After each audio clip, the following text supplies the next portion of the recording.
Pour ne rater aucune de nos vidéos, n'oubliez pas de vous abonner et d'activer la cloche. How dare you!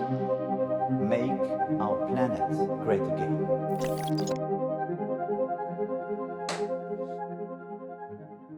Pour le partage des richesses et une transition écologique socialement juste, construite avec les travailleurs et les travailleuses, tel est le mot d'ordre des syndicats qui appellent à se mobiliser vendredi 13 octobre contre l'austérité et en faisant le lien avec les catastrophes climatiques et écologiques que nous subissons.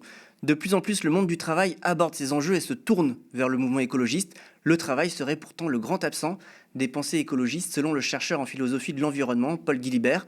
Paul Guilibert, qui est notre invité, est par ailleurs l'auteur d'Exploiter les vivants, une écologie politique du travail, ou encore de Terre et Capital pour un communisme du vivant, aux éditions Amsterdam. Bonjour Paul Guilibert. Bonjour. Vous allez bien ? Ça va très bien et vous ? Ça va. On vous a invité pour parler de ce mouvement de fond qu'on observe aujourd'hui dans notre société, mais aussi dans les mobilisations, dans les mouvements, y compris ouvrières. L'écologie est l'affaire des travailleurs et des travailleuses, ce serait une affaire de lutte de classe. Oui, tout à fait. Alors il y a plein de manières de dire ça. Effectivement, on peut partir des luttes. Le fait qu'il y a dans les luttes maintenant des mots d'ordre qui sont tournés autour de la question de la transition écologique, ça a été assez évident. Par exemple, dans la dernière réforme, dans le dernier mouvement contre la réforme des retraites, avec le mouvement des éboueurs et des travailleurs du déchet, qui ont fait le lien avec entre leurs conditions de travail et des questions écologiques sur le traitement des déchets, qui est évidemment un secteur central. Et le mouvement des retraites lui-même posait donc sur la question des retraites elle-même une question écologique. Oui, mais alors ça a été assez peu thématisé en fait. Ça aurait pu être beaucoup plus thématisé. Pourquoi ? Mais tout simplement parce que si on travaille moins et que la productivité n'augmente pas, en réalité, on va produire moins de marchandises. Donc produire moins de marchandises, ça veut dire quoi ? Ça veut dire qu'on extrait moins de ressources naturelles, donc on détruit moins des écosystèmes. Ça veut dire qu'on fait moins circuler de marchandises pour les assembler, pour les produire, pour les consommer, etc. Donc on émet moins de CO2. Ça veut dire qu'on produit moins, donc moins de pollution industrielle. Ça veut dire qu'il y a moins de déchets. Donc en fait, réduire le temps de travail, s'il n'y a pas d'augmentation de la productivité du travail, ça amène nécessairement à une diminution des effets des activités humaines sur la biosphère et sur le système Terre. Vous dites la catastrophe écologique aujourd'hui, elle est liée aux formes capitalistes d'exploitation du travail. Oui, alors pourquoi ? Déjà, qu'est-ce que c'est que capitalisme ? Parce qu'on parle beaucoup de capitalisme, il y a plein de définitions différentes et c'est peut-être parfois un peu compliqué de savoir précisément de quoi on parle. Moi, je définis le capitalisme dans une perspective marxiste comme un système économique qui est fondé sur la production de marchandises pour le profit, par exploitation du travail salarié et par appropriation gratuite de travail et de forces naturelles. Alors, une fois qu'on a cette définition en tête du capitalisme, il faut bien entendre qu'il y a toutes les sociétés humaines ont toujours déjà produit. Pas des marchandises, mais beaucoup de production dans les sociétés humaines. En revanche, ce qui change avec le capitalisme, c'est la production pour le profit. Pour que les capitalistes ils puissent continuer d'exister entre capitalistes, ils doivent toujours augmenter leurs profits, donc produire toujours plus. Donc en fait, ce qui lie, si vous voulez, la crise écologique avec le développement du capitalisme, c'est cette nécessité pour les capitalistes d'augmenter en permanence les marchandises produites, la valeur, d'accumuler toujours plus pour dégager plus de profits et tirer un avantage dans la concurrence entre capitalistes, dans les compétitions mondiales, etc. D'ailleurs, dans Terre et Capital, votre premier livre, vous l'écrivez, vous dites que même si on reprend l'œuvre de Karl Marx lui-même, dès le début, c'est présent, cette question. Et en fait, c'est une question qui se pose dans le capitalisme à sa genèse même. Oui, tout à fait. Alors, ce qui est très étonnant quand on lit les premiers auteurs socialistes du 19e siècle, c'est de voir que tous et toutes, ils sont au courant, avertis, conscients des dégâts que provoque le capitalisme sur la nature. C'est pas leur objet principal. C'est évident que chez Marx, c'est pas l'objet principal, mais néanmoins, très rapidement, il se rend compte que c'est une des conséquences nécessaires du capitalisme depuis ses débuts. Alors Marx, il le pense comment ? Marx, il le pense d'abord à propos de l'agriculture. Il considère que l'agriculture capitaliste intensive, elle aboutit à deux phénomènes corrélés. C'est d'une part l'appauvrissement des sols, la perte de fertilité des sols, et d'autre part le fait qu'il y ait des déchets qui s'entassent dans les villes. Donc en fait, Marx, il est déjà conscient, dès les années 1860, que le capitalisme, il produit une destruction de la biosphère dans les campagnes et une accumulation de déchets dans les villes. D'ailleurs, il y a une interrogation sur la place de la paysannerie, par exemple. Et il y a une interrogation très forte sur la place de la paysannerie à la fois comme dans les pertes de pouvoir, les pertes d'argent, les pertes financières qu'elle a subies en raison des offensives capitalistes, et aussi en fonction de ses effets dans ses rapports à la nature. Quel type de rapport à la nature produit le capitalisme? Mais pour répondre à votre question antérieure, on peut dire que dès le départ du capitalisme, même avant la crise climatique, la crise du 19e siècle, le capitalisme il a déjà produit des crises écologiques majeures. Et ça a commencé où? Ça a commencé dans les colonies. Ça a commencé dès qu'on a installé, au XVe siècle, des plantations coloniales, dans lesquelles se met en place un système mondial de division du travail, dans lequel on fait venir de force des travailleurs noirs en esclavage, on fait venir des plantes aussi, on se met à faire de la monoculture pour l'exportation. Par exemple, dans les plantations de canne à sucre, on ne fait plus que de la plantation de canne à sucre. Et on rase des forêts, par exemple, pour raffiner le sucre. Donc les premiers écosystèmes complètement détruits de l'histoire de la modernité, c'est les écosystèmes coloniaux dans les plantations coloniales du début du capitalisme, du tout début du capitalisme. Et c'est à partir de ces plantations-là qu'on va fournir ensuite les ressources au développement industriel, les ressources naturelles, au développement industriel capitaliste de l'Europe au XIXe siècle. Autre exemple, on dit toujours la crise climatique commence en gros au début du 19e siècle, quand on se met à utiliser la machine à vapeur avec le charbon. Donc première énergie fossile qu'on utilise, c'est le début de la crise climatique. Mais où est-ce que ces machines à charbon, elles sont d'abord utilisées? Dans l'industrie textile, donc dans l'industrie du coton. Et le coton, il vient lui-même de plantations coloniales américaines, notamment caribéennes et américaines, dans lesquelles il y a de l'esclavage.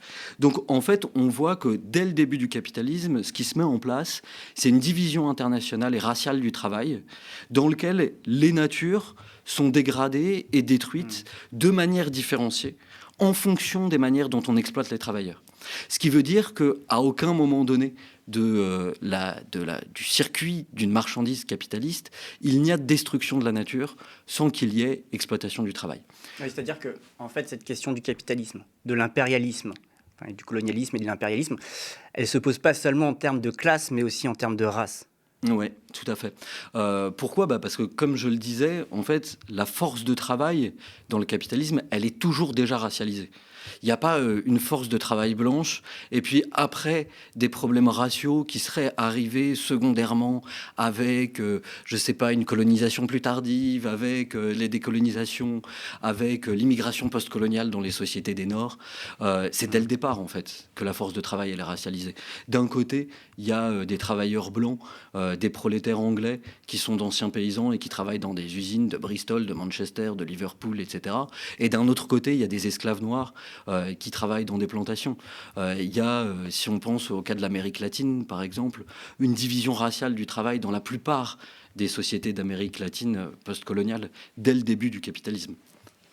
C'est la question de l'extractivisme, finalement, que tout ça pose quand on parle des colonies, quand on parle de tout ce rapport impérialiste qu'on a dans cette société, dans notre monde, dans notre histoire. Et c'est aussi le fait que, par exemple, la valeur, la richesse, elle est produite du travail, mais aussi de la terre elle-même.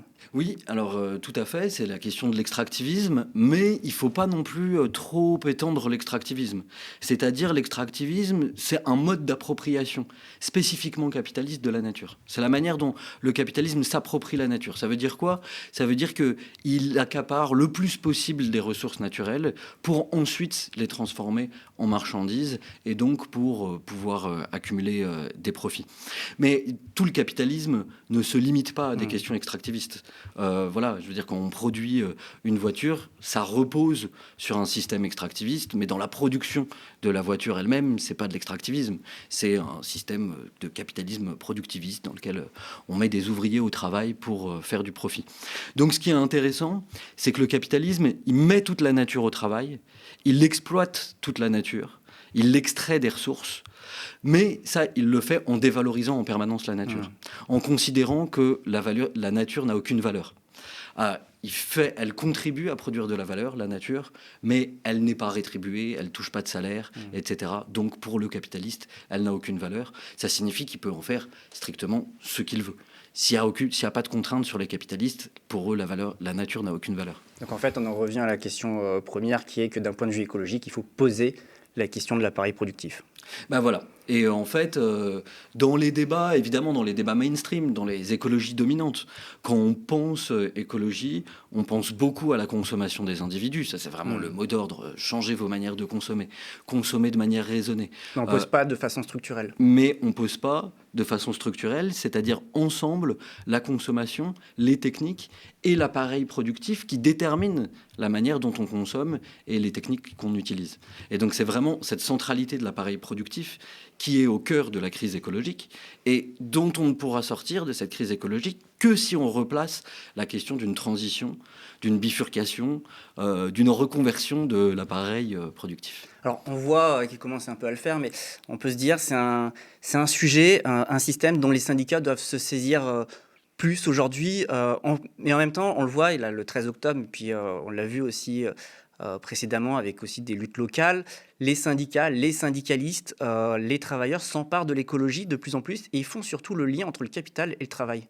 Oui, tout à fait. Et ils remarquent, en tant que travailleurs, c'est assez évident qu'ils subissent une exploitation qui est similaire ou qui a des effets, en tout cas, sur les environnements naturels, sur le climat. Et donc, ils constatent, c'est les premiers à pouvoir le constater, puisque c'est leur expérience vécue, que, en fait, leur exploitation, elle aboutit à des destructions de la nature. Et puis, ils sont en première ligne aussi. Et ils sont évidemment en première ligne. Ils sont en première ligne, par exemple, c'est très frappant.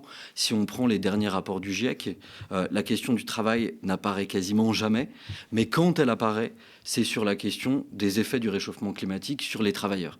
Et sur le fait que beaucoup de travailleurs, à l'échelle mondiale, vont se retrouver dans des situations dans lesquelles il va être quasiment impossible pour eux de continuer à travailler. La question a été un peu posée cet été, par exemple, par la CGT, Tout à sur fait. la question des chantiers, par exemple. Évidemment. Et donc, il y a le BTP principalement, l'agriculture, mais aussi, en fait, dans les pays des Sud. On a vu dans la région du Champagne où il y a eu des morts même. Oui, tout à fait. Et alors, bon, évidemment, et là encore, on voit que la force de travail est racialisée. Ceux qui meurent en agriculture, c'est d'abord des travailleurs migrants saisonniers qui sont exploités parfois dans des situations de quasi-esclavage.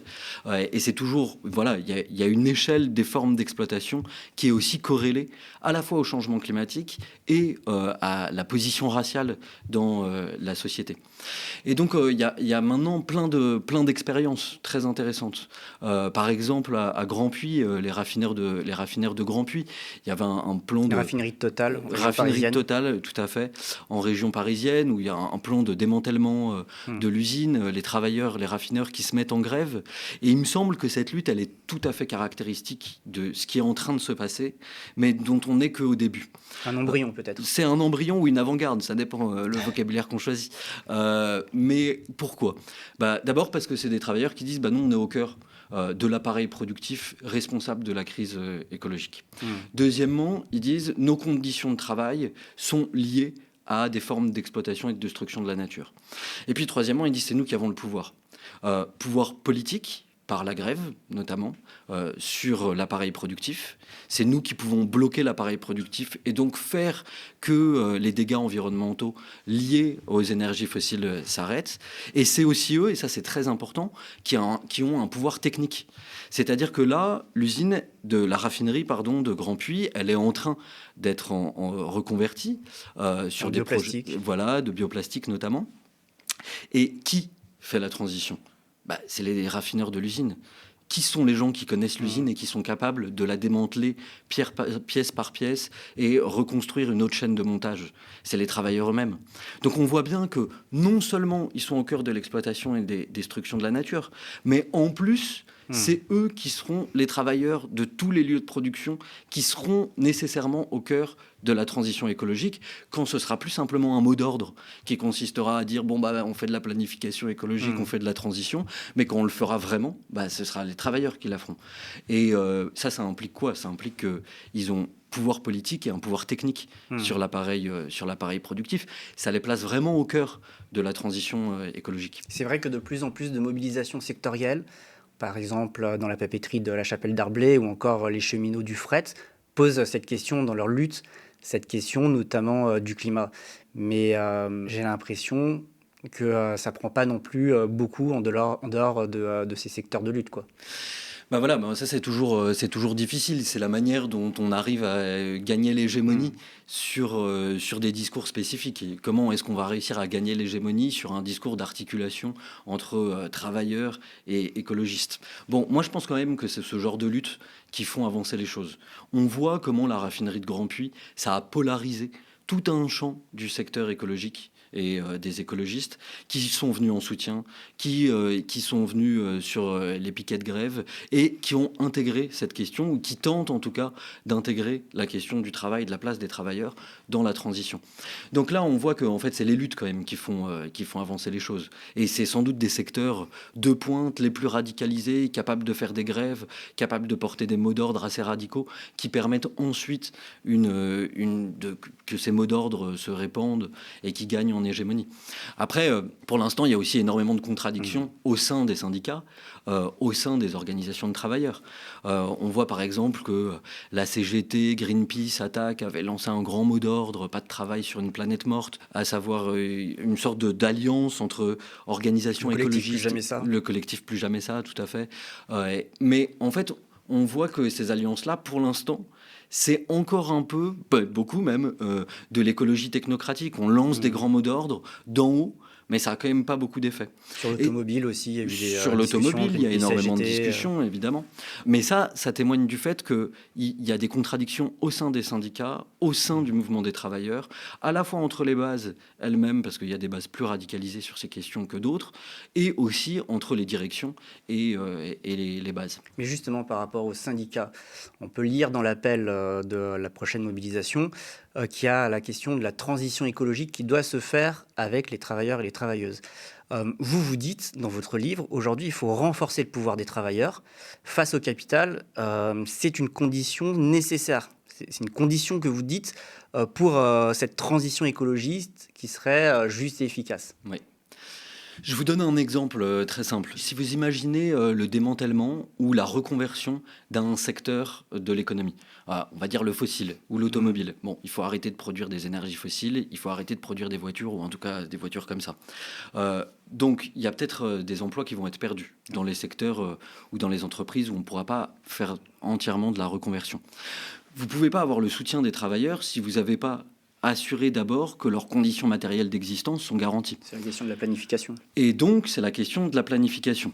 Mais avant la planification, il faut quand même s'assurer que les écologistes apportent leur soutien aux travailleurs sur des mots d'ordre qui sont ceux des travailleurs eux-mêmes. Sinon, il n'y aura pas de mobilisation des travailleurs pour l'écologie en tant que telle. Et ça veut dire quoi, ces mots d'ordre? Ça veut dire, je ne sais pas, payer des salaires jusqu'à ce qu'on retrouve un emploi quand on est dans un secteur qui est en passe d'être démantelé. Ça veut dire payer des formations. Ça veut dire se battre pour une diminution du temps de travail, se battre pour une augmentation des salaires. Tout ça, c'est des mots d'ordre qui doivent être des mots d'ordre écologistes. Et évidemment, la question de la santé et de la sécurité au travail, puisqu'on sait que les environnements de travail qui sont les plus toxiques pour les travailleurs, c'est en général aussi ceux qui sont les plus toxiques pour les communautés habitantes autour et pour les environnements et les écosystèmes. Donc ça veut dire que en fait, tous ces mots d'ordre-là, qui sont des mots d'ordre propres aux travailleurs, il faut que les écologistes s'en saisissent s'ils veulent pouvoir renforcer le pouvoir des travailleurs et avoir en retour le soutien des travailleurs sur des luttes écologistes. Ça signifie qu'il ne faut pas juste poser la question de la planification, mais aussi celle des besoins. Alors oui, évidemment, parce que en fait, il faut savoir qu'est-ce qu'on va planifier. Est-ce qu'on planifie... Les capitalistes, ils planifient beaucoup. Hein. Voilà. Ils planifient à grande échelle. Ils planifient les profits. Ils planifient les profits. Mais le capitalisme chinois, il ne planifie pas que les profits, il planifie l'organisation de la société dans son ensemble pour permettre la reproduction élargie du capital. Donc, il planifie beaucoup. La question, c'est qu'est-ce qu'on planifie? Et une bonne planification, évidemment, c'est celle qui fait sortir du profit, qui fait sortir de l'accumulation pour le profit et du capital, et qui est centrée sur la question des besoins, de la subsistance, de quoi une société a besoin pour vivre dans des environnements qui soient des environnements protégés, que ce soit des environnements techniques ou des environnements naturels. Parce que là, en fait, finalement, ce dont vous me parlez, c'est finalement des éléments d'enquête sur la classe ouvrière dont on a besoin, c'est de savoir comment les consulter, etc. C'est la question de la démocratie ouvrière notamment, mais il y a une autre question aussi dont vous parlez dans votre dernier livre, un aspect crucial quand vous parlez de cette question de la planification écologique, c'est aussi qu'elle ne peut pas se faire sans la mobilisation de la classe ouvrière pour transformer les forces de production. Et oui, et ça, c'est évident que les ouvriers, ils vont avoir, les travailleurs de manière générale, pas que les ouvriers, mais ils vont tous et toutes avoir à prendre en charge cette question de la transformation des dispositifs techniques. Parce que si on planifie force sans productive, revoir la question de la production, finalement, on reste dans un statu quo. Ah ben tout à fait. Et c'est possible. C'est même ce que les capitalistes voudraient, faire un peu de capitalisme vert. On va sortir des énergies fossiles, mais en fait, on va rester dans un capitalisme hyper productiviste. Ça signifie peut-être aussi revoir la question de la propriété privée. Alors voilà, ça C'est signifie un sujet beaucoup qui n'est pas mis sur la table aujourd'hui par les politiques qui mettent en avant la question de la planification écologique. Oui, ça signifie beaucoup de choses. Ça signifie que pour sortir de cette production, pour le profit, il va falloir repenser complètement ce qu'on appelle production, sortir d'un système qui produit pour produire du profit et se tourner à un système qui produit de la subsistance, qui permet à une société de subvenir à ses besoins. Et pour faire ça, il faut toucher à la propriété privée des moyens de production. On connaît globalement deux moyens pour ça. C'est la socialisation de la production, la réappropriation par des travailleurs, par des collectifs de travailleurs, de leurs outils de travail, ou bien c'est la nationalisation des outils et des appareils de production. Sans cette clé-là, si c'est toujours des capitalistes qui possèdent les moyens de production, qui en sont propriétaires, c'est toujours eux qui décident ce qu'on produit, comment on produit, dans quelle quantité, à quel rythme, selon quelle modalité et pourquoi. Donc si on ne reprend pas la main sur la propriété privée des moyens de production, on ne peut pas reprendre véritablement le contrôle sur la planification de la production.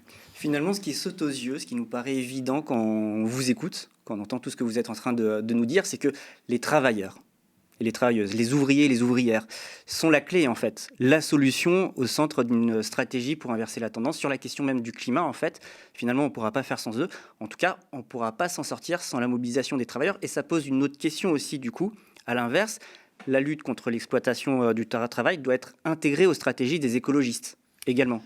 Bah oui, tout à fait. C'est ce que j'évoquais déjà tout à l'heure. C'est le fait qu'il ne peut pas y avoir de soutien des travailleurs sans que les écologistes mettent à leur mot d'ordre véritablement les slogans des travailleurs eux-mêmes. Vous écrivez qu'il y a même une écologie ouvrière. Oui, alors il y a une écologie ouvrière, ça c'est un concept qui a été forgé par deux chercheurs italiens qui s'appellent Stefania Barca et Emanuele Leonardi, qui vise à dire que en fait, les ouvriers ont depuis très longtemps, et les travailleurs de manière générale depuis très longtemps, des revendications écologistes, qui se sont pas toujours et rarement en fait formulées dans le vocabulaire de l'écologie, mais en fait réduire les pollutions dont ils sont victimes au travail, c'est une revendication écologiste. Donc la plupart du temps, ces revendications, elles ont été formulées en termes de santé et de sécurité au travail. Ce qui apparaît là maintenant, dans tous les exemples dont vous parliez tout à l'heure, déchets, cheminots, raffineurs, etc., c'est que la question écologiste, elle se reformule du point de vue des travailleurs eux-mêmes dans un vocabulaire plus hégémonique qui est celui de l'écologie.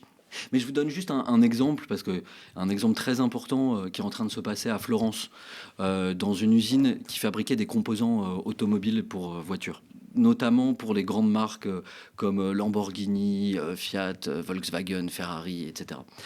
Ils sont rachetés et le fonds d'investissement décide de démanteler l'usine, de la délocaliser. C'est il y a 2 ans et ils décident immédiatement, les travailleurs, de occuper l'usine. Donc ça fait maintenant 2 ans qu'ils occupent l'usine en permanence. Ils ont des revendications qui concernent l'autogestion, la socialisation de la production et l'autogestion ouvrière. Et ils ont fait un plan de reconversion écologique de l'usine pour fabriquer des panneaux solaires, pour fabriquer des vélos cargo. Et donc on voit qu'en fait les travailleurs, avec des partenariats, notamment dans le monde de la recherche et dans le monde social en général, ils peuvent être porteurs, et non seulement ils sont au cœur d'un véritable projet de transition écologique. J'en profite pour annoncer que ces travailleurs de l'usine ex-GKN de Florence seront à Paris à la Bourse du Travail le 23 octobre. Et du coup, les écologistes, ils y seront ? Et les écologistes y seront, évidemment. Il y aura des écologistes, il y aura beaucoup d'organisations écologistes qui seront là-bas. Ouais. D'ailleurs, vous parlez aussi d'une écologie de classe que vous prenez. Et pour revenir au début de notre conversation, quand vous parliez notamment du constat déjà fait à l'époque par Karl Marx, vous dites à cette question de la production, du surplus des déchets, etc. Et finalement, vous en concluez qu'on doit aller aujourd'hui vers un communisme de décroissance. Oui, alors je reprends pas intégralement à mon compte le concept de communisme de décroissance qui a été forgé par d'autres chercheurs, notamment un chercheur japonais qui s'appelle Kohei Saito. L'idée d'un communisme de la décroissance, c'est quoi? Ça peut paraître assez paradoxal comme ça, parce que le communisme, il a été largement dans ses expériences historiques productivistes. Donc ça peut paraître assez paradoxal. Mais c'est en fait l'idée que ce dont il faut sortir quand on parle de décroissance, c'est de sortir d'indicateurs de la croissance économique pensés, calqués sur l'augmentation de la plus-value, sur le profit. Donc un communisme de la décroissance, ça veut dire quoi? Ça veut dire que c'est le mouvement par lequel, par l'extension des communs, par l'abolition de la propriété privée des moyens de production, on va aboutir à un système dans lequel on ne produit plus pour augmenter les profits, on produit toujours plus de marchandises, mais on essaye au contraire de planifier la production pour qu'elle soit conforme aux besoins, tout simplement. C'est vrai que quand on lit les expériences socialistes, il y a quand même plus cette idée d'abondance. Mais alors, en fait, je pense que ce communisme de la décroissance, moi je préfère parler de communisme du vivant parce que je pense que c'est plus positif que le concept de communisme de la décroissance, mais c'est pas du tout la fin de l'abondance. C'est pour ça que le terme de décroissance, je trouve qu'il est parfois un peu problématique. Ça propose un projet qui est un peu un projet négatif auquel, je pense, les plus pauvres, les prolétaires qui participent plus aux bénéfices de la croissance depuis très longtemps, vont avoir du mal, avec lequel ils vont avoir du mal à s'identifier. Mais c'est, si vous voulez, l'idée que néanmoins on peut sortir de ce modèle productiviste en faisant une société dans laquelle il y a de la vraie abondance, c'est-à-dire abondance des biens et des services qui répondent à des besoins. Dans le capitalisme, il y a une abondance de marchandises. C'est la première phrase du Capital de Marx. Le monde se présente comme une gigantesque collection de marchandises. Donc on n'a jamais eu autant de marchandises, jamais eu autant d'objets. Abondance d'objets. En revanche, c'est pas du tout l'abondance pour tout le monde. Il y a une très grande partie de la population mondiale qui n'a absolument pas accès à ces marchandises. Donc pour la plupart des gens, c'est pas l'abondance, c'est la rareté. C'est abondance d'objets, abondance pour quelques-uns, les plus riches, et sinon rareté pour tout le monde. Si on imagine, si on arrive à construire un système fondé sur la satisfaction des besoins, sur la multiplication des relations, sur l'enrichissement des relations sociales et écologiques, alors là, il y aura sans doute une vraie abondance, qui est une abondance existentielle, plus qu'une abondance strictement en termes d'objets et de marchandises. Mais c'est peut-être revenir, dans le fond, à cette idée de à chacun selon ses besoins. Tout à fait, qui était le grand mot d'ordre du communisme. Alors, vous m'avez parlé de communisme du vivant. D'ailleurs, vous écrivez dans votre livre Exploiter les vivants que la classe ouvrière, elle peut aussi avoir des intérêts communs avec des non-humains et même inclure donc d'autres espèces que celles de l'humanité dans ses luttes. C'est sûr qu'elle a des intérêts communs. Comme je le disais tout à l'heure, le capitalisme, il exploite simultanément les travailleurs et la nature. Par exemple, y compris des espèces animales qui ne sont pas humaines. Y compris des espèces animales et des espèces végétales. La mise au travail généralisée de la nature par le capitalisme, c'est un fait qui se développe de plus en plus. Il y a 50 milliards d'animaux d'élevage dans les fermes industrielles. 50 milliards d'animaux qui sont aliénés, exploités au travail. Si vous pensez par exemple à l'abattage industriel, il y en a beaucoup en Bretagne. On sait que les conditions de vie, de mort pour les animaux sont absolument catastrophiques, mais pour les travailleurs, qui là encore sont beaucoup de travailleurs racisés sans papier, comme ça a été montré, parce qu'il y a eu une décision de justice récemment qui condamnait des abattoirs qui faisaient travailler une force de travail dans des conditions quasiment esclavagistes. On voit que le capitalisme, il exploite pas de la même manière, mais il exploite et la nature d'un côté, les animaux, et aussi les êtres humains.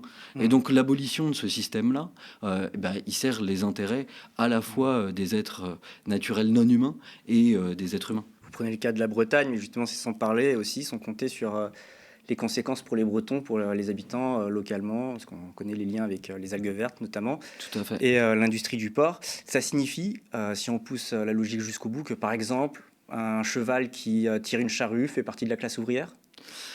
Voilà, ça c'est une question difficile. Pourquoi c'est une question difficile? Parce que la mise au travail de la nature, des vivants, ça date pas du capitalisme. Ça date de la révolution néolithique. Ça date du moment où on commence à domestiquer des animaux et où on commence à faire de l'agriculture. Mais ces animaux met produisent des plantes. richesses, produisent de la plus-value. Ils produisent pas de la plus-value, mais ils produisent des richesses. Ils produisent des richesses sociales. Ça, c'est Sur vrai. lesquelles Dont les patrons peuvent tirer Les du êtres humains profit. bénéficient. Dans le capitalisme, effectivement, ils produisent de la valeur. Ils produisent de la valeur qui n'est pas rétribuée. Donc oui, à cet égard, ils sont mis au travail par le capitalisme. Et l'émancipation des humains, elle suppose aussi l'émancipation de tous ces animaux qui sont mis au travail. Je vous remercie. Paul Guilibert, merci Merci d'être à venu vous. sur le plateau du Média. C'est la fin de cette interview. Je le rappelle, vous avez récemment publié Exploiter les vivants aux éditions Amsterdam. Merci à vous de nous avoir suivis. Petit rappel, le Média débarque sur les télévisions le 20 octobre, mais pour vous offrir une programmation riche et digne d'une télévision libre et indépendante, nous avons besoin d'aide. Nous avons déjà récolté plus de 100 000 euros et nous visons désormais les 200 000 euros. Nous comptons sur vous. En attendant, rendez-vous sur lemediatv.fr. Bonne soirée. Merci encore. Merci à vous.